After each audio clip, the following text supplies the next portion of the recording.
معزز سامعین و ناظرین، یوم عید الفطر تھا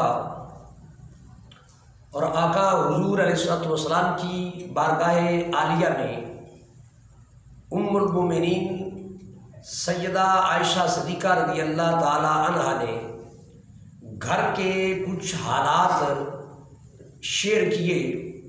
آقا علیہ السلام کو گھر کی مالی کیفیت کے حوالے سے کچھ عرض و معروض کیا تو آقا علیہ السلام نے ارشاد فرمایا کہ اے عائشہ، اللہ نے مجھے شان فقر سے ممتاز فرمایا ہے، اس لیے میں تو الحمدللہ علی کل حال ہی اللہ کی بارگاہ میں عرض کرتا ہوں۔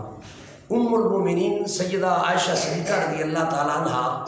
آپ نے عرض کی، یا رسول اللہ صلی اللہ تعالیٰ علیہ وسلم، میں بھی شان فقر پہ فخر کرتی ہوں، مگر صرف پریشانی یہ ہے کہ آج یوم عید ہے، کاشانہ نبوت پر سائل آئیں گے، ضرورت مند آئیں گے،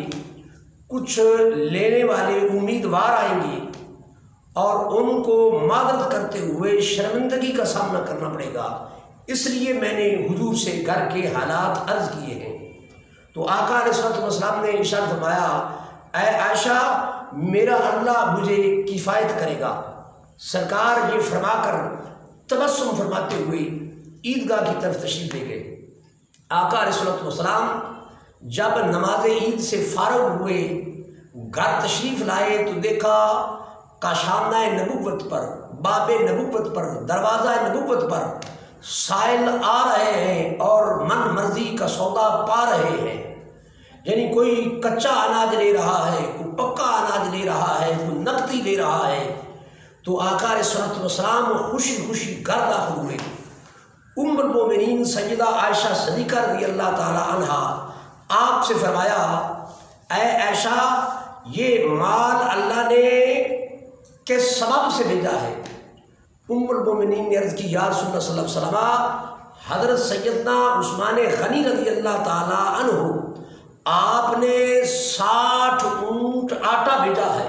کتنے؟ 60 اونٹ آٹا بھیجا ہے، 5 اونٹ آپ نے زیتون کا تیل بھیجا ہے،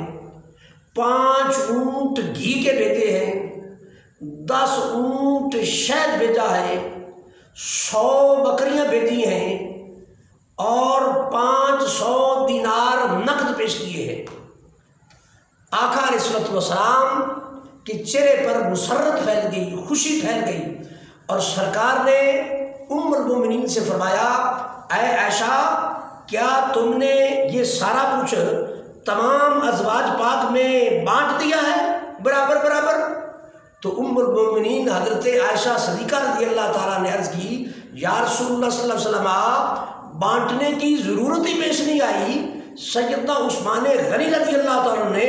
اتنا مال ہر حضور کی زوجہ محترمہ کے گھر پیش کیا ہے۔ سبحان اللہ، حضور کی ہر زوجہ کے گھر اتنا مال پیش کیا ہے۔ تو آقا علیہ السلام جوش مسرت میں، کمال درجے کی خوشی کے عالم میں، حضور علیہ السلام نے اللہ کی بارگاہ میں ہاتھ اٹھا دیے اور دعا کی، یا رحمانو سہل الحساب علی عثمان ابن عفان، سہل الحساب علی عثمان ابن عفان، سہل الحساب علی عثمان ابن عفان، اے میرے رب رحمان، عثمان غنی پر حساب کو آسان فرما دے، اے میرے رب رحمان، قیامت والے دن عثمان پر حساب کو آسان فرما دے، اے میرے رب رحمان، قیامت والے دن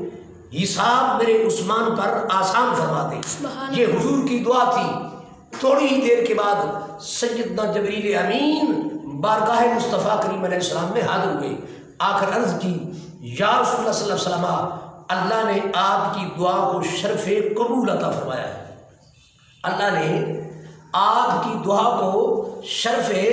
قبول عطا فرمایا ہے اور اللہ نے مزید فرمایا ہے کہ ہم نے آپ کی دعا پر حضرت عثمان غنی پر صرف حساب آسان نہیں فرمایا بلکہ اللہ نے عثمان سے قیامت والے دن حساب لینا منسوخ فرما دیا ہے۔ سبحان اللہ، کہ اللہ حضرت عثمان سے حساب لیں گے ہی نہیں آپ کی دعا کی وجہ سے۔ جب آقا علیہ الصلوۃ والسلام نے یہ بات بیان فرمائی اصحاب نے، تو کسی نے عرض کی یا رسول اللہ صلی اللہ علیہ وسلم، یہاں تک آپ کی فیاضی سخاوت جو روزے روشن کی طرح یہاں ہے، اسے اللہ ہمیں بھی فالو کرنے کی توفیق دے، اپنی اپنی استطاعت کے مطابق اور توفیق کے مطابق۔ لیکن اس سے بڑی جو وجدہ فری بات ہے